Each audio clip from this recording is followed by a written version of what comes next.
a Facundo Macarrón, uno de los hijos de Nora Dalmazo. Facundo, ¿cómo te va? Sergio Farela, Elizabeth Pejer y Julia Rizzo, ¿cómo te va? Hola, ¿qué tal, Sergio? ¿Qué tal, Elizabeth, Julia? Un gusto escucharlos. Buen Bueno, día. buen día, gracias Buen por día. atendernos. ¿Qué pensaste? ¿Qué te pasó por la cabeza esta semana, Facundo? Imagino, y es entendible, por un lado tal vez te da mucha impotencia, bronca, porque 19 años después aparece alguien, al menos para la justicia, con una prueba contundente y están atados y pie de mano porque la causa aparentemente está prescrita.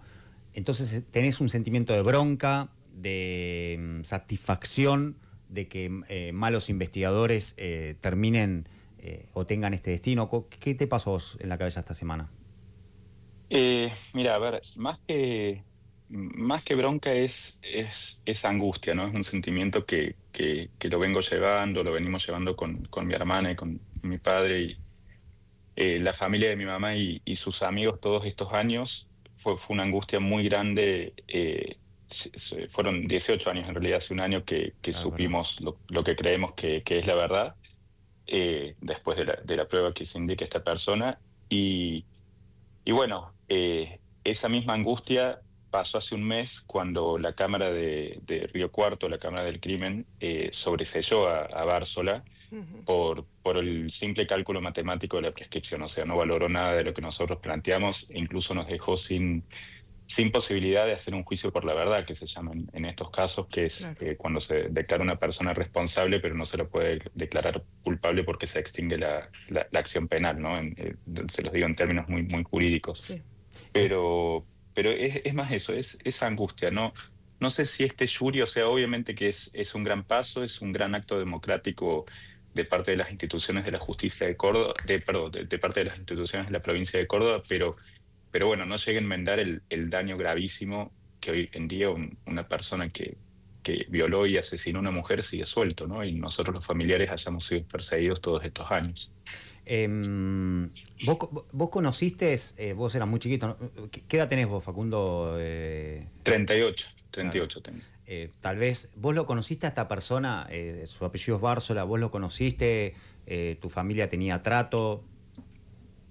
No, nunca lo conocí, de hecho no estuve, él declaró en el juicio contra mi viejo y no estuve en esa audiencia porque yo vivía en el exterior, ya esa parte me había ido, pero es una persona que ni siquiera mis padres conocían Mira, porque es un parquetista que llegó a casa 2 días antes del crimen.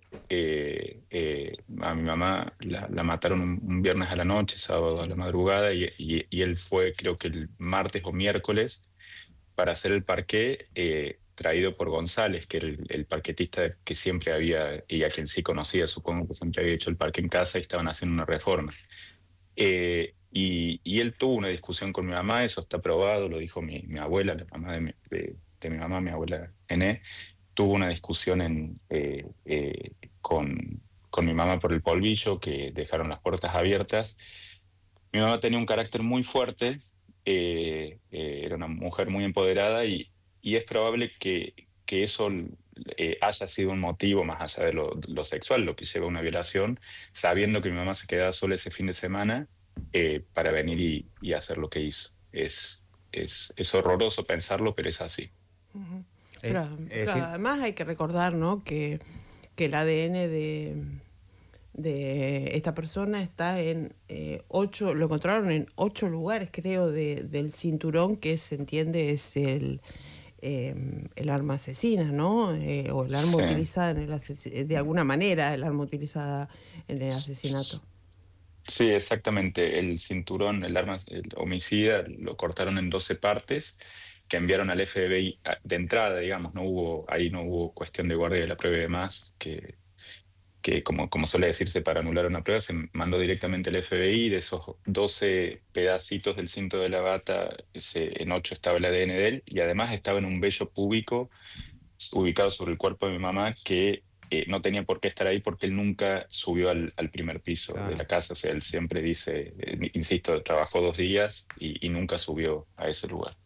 ¿Cuándo vos o bueno, los abogados que tuvo tu familia, ¿no? Tu papá, empezaron a señalar a esta persona? como sospechoso. Desde un comienzo, sí. En su momento, cuando yo ya estaba imputado en la causa, mi abogado defensor y el de mi papá es un abogado ya retirado, pero muy, muy reconocido en Sí, Córdoba, Marcelo Marcelo Brito, Brito.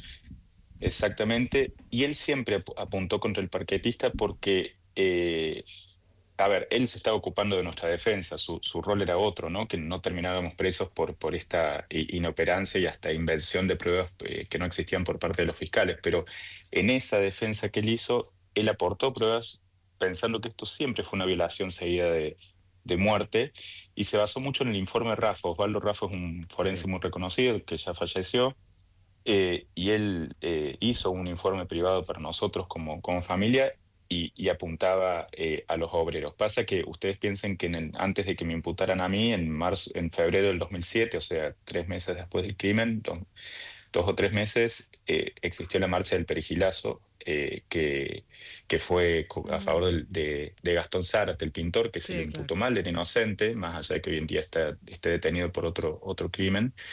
Pero él era inocente, era un obrero, y también hubo mala praxis judicial cuando apuntaron todos los cañones hacia él. Y bueno, en realidad le hicieron lo mismo que le hicieron a mis amigos y a mi pareja en ese momento, que fue eh, apretarlos en las declaraciones para que dijeran que fue Zárate. Y desde ese momento, como el pueblo se rebeló en contra de que fuera un obrero y querían que pagaran los ricos, los poderosos, toda esa imaginación social que fue creada y mediática, entonces los fiscales nunca más fueron contra un obrero. Pero la pista estaba ahí, estaba siempre, y no solo estuvo, sino que en el 2010 y el 2011 el FBI dio un ADN completo de Bársola. Nada más que no sabíamos que era Bárcelos, obviamente era un NN, pero nunca le habían tomado el ADN a él. Y en segundo lugar, dijo específicamente, se debe investigar a los obreros, específicamente a Bárcelos, por haberse presentado en la escena del crimen durante la ventana horaria que ocurrió. Entonces, lo tenían ahí en sus narices y obviamente decidieron no hacerlo y crear hipótesis absurdas, como lo del vuelo en avión de mi papá, lo de la pelea con mi mamá por ser gay, de lo más absurdo y destructivo, ¿no? en una Mm. familia. No les puedo decir lo que fue sobrellevar eso. Y 19 años después, ¿cómo es? No sé si vos seguís viviendo afuera o estás acá No, vivo en Buenos Aires. Buenos Aires.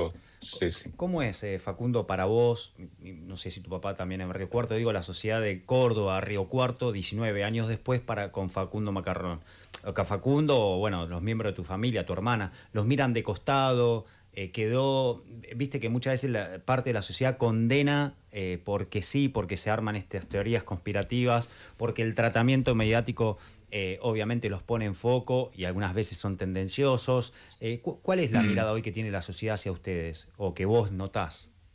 No, a ver, al contrario, creo que, bueno, ustedes deben saber, hubo una serie en Sí. Netflix de la cual participamos como familia, decidimos participar para contar lo que habíamos vivido, y creo que eso fue un poco que puso blanco sobre negro de la situación que habíamos pasado, y desde entonces ya no es, al contrario, no solo no es duro caminar por la calle y que te reconozcan, sino que si te reconoces es para darte un abrazo, para darte fuerzas para seguir adelante, lo cual es muy, muy conmovedor. Al menos en mi caso, bueno, ustedes saben, vivimos en Buenos Aires, que es una ciudad donde hay bastante anonimato porque es una gran ciudad, Sí.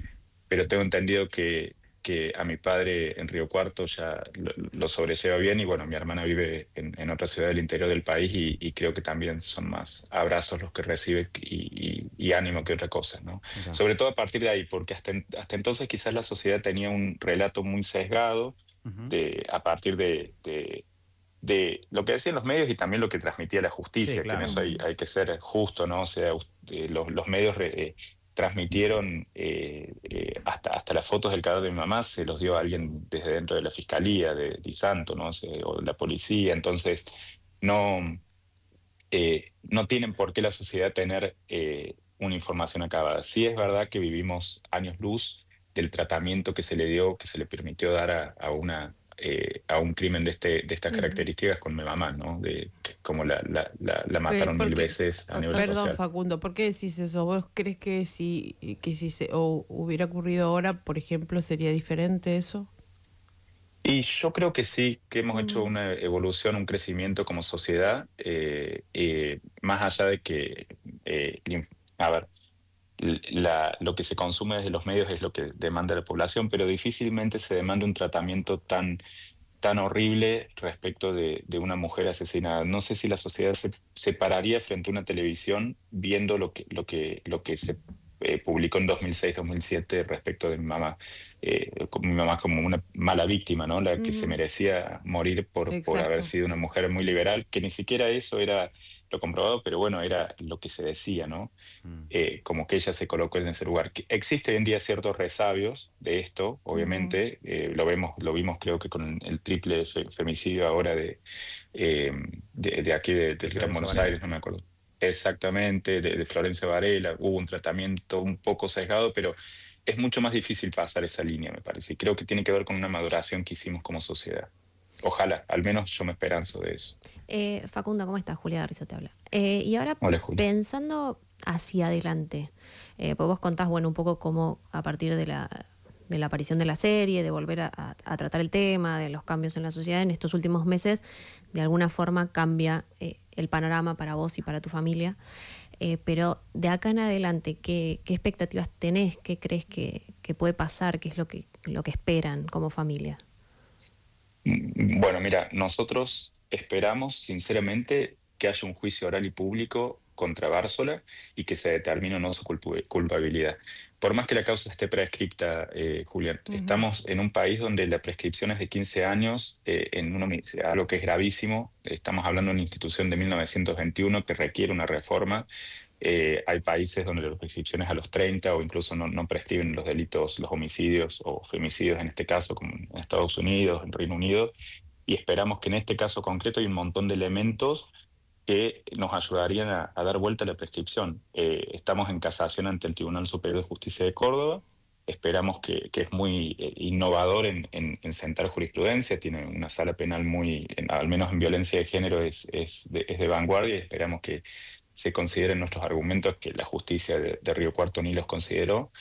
Y si no, iremos hasta la Corte o hasta la Convención Interamericana, porque consideramos que hubo violencia institucional al no permitirnos a nosotros, como víctimas, pedir justicia, porque nos persiguieron más de 2/3 del proceso. Estuvimos perseguidos, mi viejo 7 años, yo 5 años y medio, imputados, y no nos permitió ser querellantes. Y obviamente mi hermana no lo iba a hacer sola porque necesitaba una representación en su momento. Entonces, esperemos que hay cuestiones concretas para llevar a juicio a Bársola y que se determine o no su culpabilidad, que para mí hay mucha prueba. Eso por un lado. Y Sí, perdón, por el sí, sí, otro, sí. obviamente, esperamos la destitución de los fiscales, que ese es el juicio que se va a hacer en marzo. Este, cuando te pones a pensar, ¿por qué estos fiscales vos crees que se ensañaron de alguna forma con tu familia? Porque para no mostrar la inoperancia de dar con quien mató a tu mamá, por la presión mediática, presión política, capricho. eh, ¿Por qué crees Mira, eso? yo creo principalmente porque son unos burros. Ujú. Tenemos fiscales en Río Cuarto. A mí me da mucha lástima la sociedad riocuartense que tiene estos fiscales que yo siempre digo son monos con navaja y tienen en su poder la libertad y la vida de la gente y siguieron actuando como si nada, por más que Ujú. cometieron delitos enormes en sus funciones. Esta no es la única causa, hay varias causas en Río Cuarto que terminan mal. Sí, Pasa que esta es bueno, la y en más tu conocida. caso, entiendo ustedes también, perdón que te interrumpa Sí, Facundo, pero sí, entiendo ustedes tenían una familia con ciertas posibilidades. Me imagino lo que le puede Claro. pasar a personas que no pueden tener un No, bueno, claro. abogado, o que no tienen exactamente. conocimientos. Es tremendo, es tremendo. Insisto, esto llega en parte también por eso, porque fue una causa muy mediatizada y teníamos los recursos para poner buenos abogados que en la defensa no solo nos defendían, sino que trataban de presentar pruebas. Pero creo que también estos fiscales se han dejado llevar mucho por prejuicios sociales Ujú. y presión mediática, obviamente, no lo que se llama la criminología mediática, y abandonaron siempre el mandato constitucional que tienen los fiscales, que es de perseguir objetivamente el delito. Justamente cuando hablan de que hubo mala praxis, esto no fue solo mala praxis, sino porque en la mala praxis vos seguís un método y te salen mal las cosas. Claro. Acá ni siquiera siguieron un método. El único que lo siguió fue el fiscal Jávega, que es el que empezó a investigar después de que absolvieron a mi papá, y él aplicó un método que fue, bueno, a ver, ¿quiénes fueron las personas que rodearon a mi mamá antes de morir? Tales y tales y tales. Eran 200 personas. Empezó a hacer los ADN de todos y al ADN número 29 saltó el de Bársola como el que macheaba con el que había mandado el FBI, el ADN completo. Y después le hizo el del Bello Puy, que también dio 99,9% de match. Entonces, el único fiscal que aplicó un protocolo fue Pávega, por su formación, porque es un tipo que viene de Córdoba y seguramente tiene otros antecedentes, pero estos 3 fiscales han cometido grandes barbaridades, han destruido muchísimas familias, muchísima gente, y lo siguen haciendo, y no pueden seguir en sus cargos, no pueden. Vos sabés que en lo que es mi experiencia personal, yo cuando ocurrió el crimen de tu mamá, era muy chico, bueno, no tan chico, pero era más chico, y lo comencé a trabajar ya una vez iniciado. Claro, después obviamente la coyuntura te lleva a otros temas y demás. Lo que digo es que cuando me toca ir a la ciudad de Río Cuarto, ahí lo crucé a Facundo, lo recordábamos ayer, a seguir el juicio oral y público, claro, llegás con un montón de prejuicios, Sí. pero cuando vi esa acusación que se elevó a juicio, yo no podía creer. A ver, una novela la contamos todos, parecía muy linda la novela, parecía para un libreto de ciencia ficción en una serie, en una plataforma, va muy bien. Pero vos eso lo tenés que probar con determinadas pruebas. Tal es así, era tan burda la acusación, que el fiscal de juicio, Rivero creo que era, desistió de la acusación. Es decir, no que el jurado dijo no hay pruebas o algo. Claro. El fiscal, claro, que tiene el mandato, era tan mamarracho que dijo no, yo no puedo sostener esto, y obviamente no sostuvo la acusación, y ahí lo que contaba un poco Facundo de la absolución de su papá. Y es el único juicio que hubo, claro, porque no había otros, o mejor dicho, no avanzaron sobre otros sospechosos, que es lo que estamos contando ahora, ¿no? es interesante lo que decís, Facundo, de cómo ha evolucionado la sociedad. Eso es importante destacarlo también, ¿no? Por en un momento donde también desde el gobierno y del Estado se plantea o se pone en tela de juicio la discusión de sostener la figura del femicidio, ¿no? ¿Cómo, habiendo atravesado tu historia, qué te pasa hoy cuando escuchas desde el poder que esto se está cuestionando? Mira, siento que a veces no sé si hay un cortoplacismo, pero no se tiene en cuenta que la figura del femicidio tiene su razón de ser. Si, por ejemplo, hubiera habido un femicidio cuando asesinaron a mi mamá, hoy la causa quizás no estuviera prescrita. Exacto. Porque la pena mínima sería mayor. Se trata de una situación muy particular, se trata de un flagelo que vivimos en la sociedad, que tiene que ver el crimen de mujeres por el hecho de ser mujeres. Yo soy parte de una minoría también, de la minoría LGTBI, también sufro y empatizo con esa situación, pero creo que, insisto, me parece que la sociedad ha crecido muchísimo a nivel social, y son discursos que no tienen mucho vuelo, al menos. Sí, pero no plantea la ministra, ahora la senadora, pero ministra de Seguridad, que además es la responsable de la reforma del Código Penal, como doctrina, incluso le pone su nombre, ¿no? Se habla de doctrina Bullrich en esa reforma. Pero fíjate que esa reforma del Código Penal plantea la imprescriptibilidad de los delitos, y es algo que es muy actual. O sea, el Código Penal desde 1921, y yo creo que la prescripción está pensada en esos años, donde la tecnología que existía, no existía el ADN, no existía los tiempos que hay hoy en día. Entonces, y también no se perdía, porque el único medio era el medio papel o eventualmente la radio, se perdía interés en las causas mucho más rápido de lo que se pierde hoy en día, el interés social, ¿no? Entonces, eso me parece algo positivo, lo que es la imprescriptibilidad, porque no afecta, no tiene que ver con ir en contra del garantismo en sí mismo, pero sí tiene que ver con una cuestión de ayornar a las nuevas tecnologías y al mundo actual, algo que es impensado hoy en día. En Estados Unidos ustedes deben ver series, cuando encuentran un ADN 50 años después, el tipo va preso, en Suecia también. Acá eso no pasa, y me parece que eso es algo positivo, sí. No sabía igual lo del femicidio, ¿no? Pero, tenía entendido que...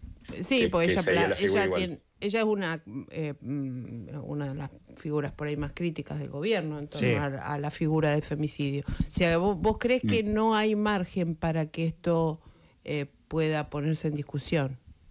No, creo que no. Creo que como sociedad hemos avanzado, hay margen para otras cuestiones, pero esto me parece que ya hay un consenso social respecto de que los femicidios son un flagelo en la sociedad y tenemos que resolverlo de otra manera, con herramientas especiales como la ley desde el 2012.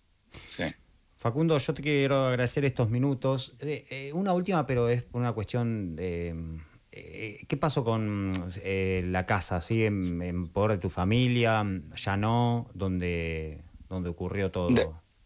La casa, bueno, mi papá es una persona muy, muy particular que ha pasado por un montón de tormentos y, bueno, como todos, ¿no? Pero él le agarró a mayor edad y eso hace que haya sido menos permeable para ciertos cambios y él sigue viviendo ahí. Él lo considera que es la casa que construyó con su mujer, su exmujer, con mi mamá. Y el jardín es el reflejo de ella, no sé si han visto, pero tiene un jardín muy lindo que lo parquizó todo ella porque ella hacía parquizaciones y sigue ahí. Él sigue viviendo en esa casa y lo lleva con mucho amor, ¿no? Cada proceso es muy personal, pero sí, él sigue en la casa de Río Cuarto. Bien. Facundo, gracias por estos minutos a Radio con Vos, a Yo No Fui. Buena semana, un abrazo. Gracias. Dale, gracias a ustedes. Que anden bien. Hasta luego, Juli. Hasta luego, Elisa. Chao, bueno, chao.